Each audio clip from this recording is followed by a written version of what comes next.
Utakase, unibariki, utukuzwe ndani yangu. Mwokozi Yesu, ninakusifu, jina lako litukuzwe. Liabudiwe, lihimidiwe, duniani na mbinguni. Hujambo, tunaendelea kumwona Mungu wetu akiwa Mungu anayeyajua mambo yote, Mungu mwenye uweza na Mungu anayeingilia kati ili kuwasaidia watu wake. Hebu tusome neno la Mungu katika kitabu cha pili cha Wafalme, mlango wa 19 kifungu cha 10 hadi cha 19. Mwambieni Hezekia mfalme wa Yuda maneno haya, mkisema, asikudanganye Mungu wako unayomtumaini akisema, Yerusalemu hautatiwa katika mikono ya mfalme wa Ashuru. Tazama, umesikia ni mambo gani wafalme wa Ashuru walizitenda nchi zote kwa kuziangamiza kabisa. Je, utaokoka wewe? Je, miungu ya mataifa wale ambao baba zangu waliwaangamiza imewaokoa? Yani Gozani na Harani na Resefu na wana wa Adini waliokuwa katika Terasari. Yuko wapi mfalme wa Hamathi na mfalme wa Arpadi na mfalme wa mji wa Sevarvaimu na wa Hena na wa Iva? Basi Hezekia akaupokea waraka katika mikono ya wale wajumbe, akausoma. Kisha Hezekia akapanda akaingia katika nyumba ya Bwana, akaukujua mbele za Bwana. Naye Hezekia akaomba mbele za Bwana akasema, Bwana Mungu wa Israeli, ukaaye juu ya makerubi, wewe, naam, wewe peke yako ndiwe Mungu wa falme zote za dunia. Wewe ndiwe uliyeziumba mbingu na nchi. Tega sikio lako, Bwana, uone, uyasikie maneno ya Senakeribu, ambayo amemtuma mtu aje nayo ili kumtukana Mungu aliye hai. Ni kweli Bwana, wafalme wa Ashuru wamewaharibu mataifa na nchi zao, na kuitupa miungu yao motoni, kwa maana haikuwa miungu, bali ni kazi ya mikono ya wanadamu. Ilikuwa miti na mawe tu, ndiyo sababu wakaiharibu. Basi sasa, Bwana Mungu wetu, utuokoe na mkono wake, na kusihi, ili kwamba falme zote za dunia zipate kujua ya kuwa wewe ndiwe Bwana Mungu, wewe peke yako. Hebu tuendelee, tusome kifungu cha 35. Ikawa usiku huo huo, malaika wa Bwana alitoka, akakiingia kituo cha Waashuri, akawapiga watu 185,000. Na watu walipoondoka asubuhi na mapema, kumbe hao walikuwa maiti wote pia. Yaani tunamuona Yehova anamtuma malaika mmoja. Hawatumi malaika wawili ama watatu ama malaika 10 ama malaika 100. Anamtuma malaika mmoja tu. Na huyu malaika mmoja anawaua askari 185,000.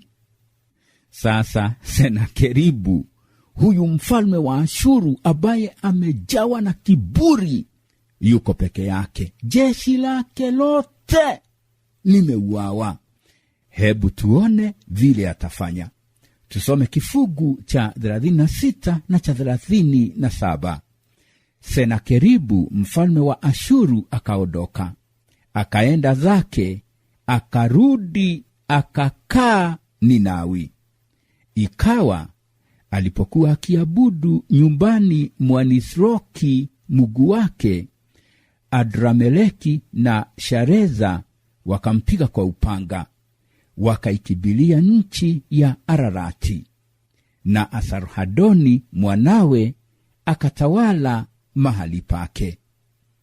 Hapa tunaona jambo, sijui niseme ni jambo la aibu, kwa sababu tunamuona huyu mfalme ambaye alikuwa amejawa na kiburi, sasa ameenda kutafuta uso wa mungu wake, na huyu mungu wake ni sanamu, ni Nisroki, na Nisroki ni sanamu.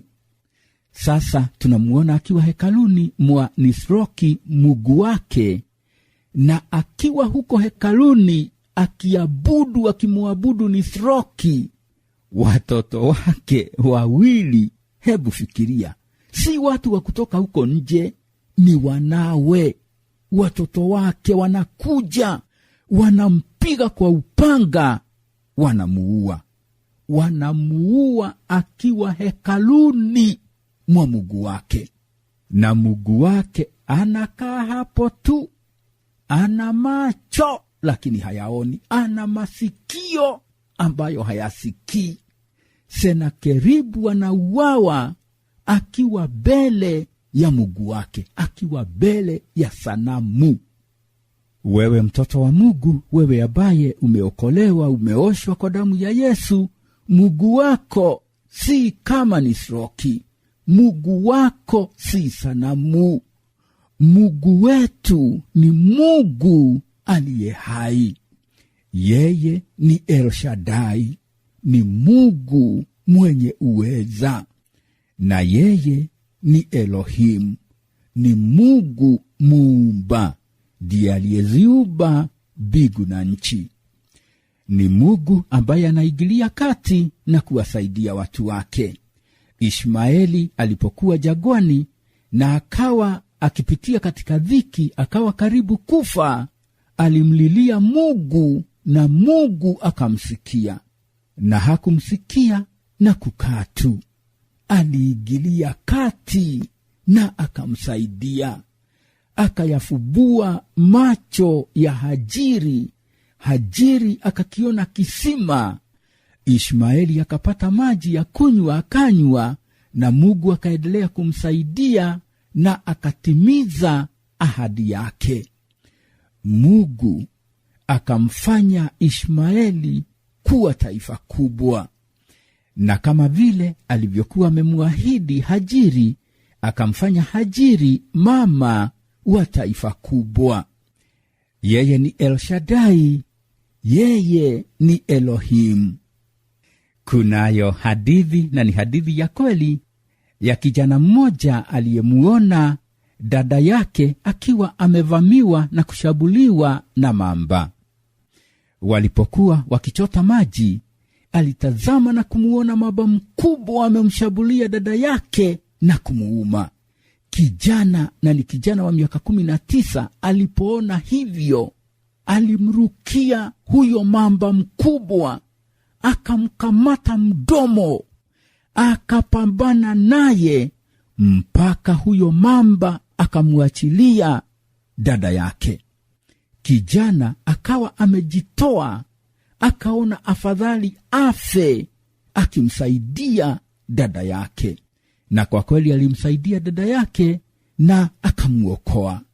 Na ili kumuokoa, hakumtazama na kumuona akiwa msichana tu, alimtazama akaona huyu ni dada yangu, na kwa sababu huyu ni dada yangu nitamuokoa.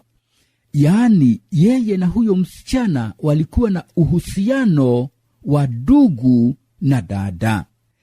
Nawe mtoto wa Mungu, unao uhusiano na Mungu wako, mnao uhusiano wa baba na mwana.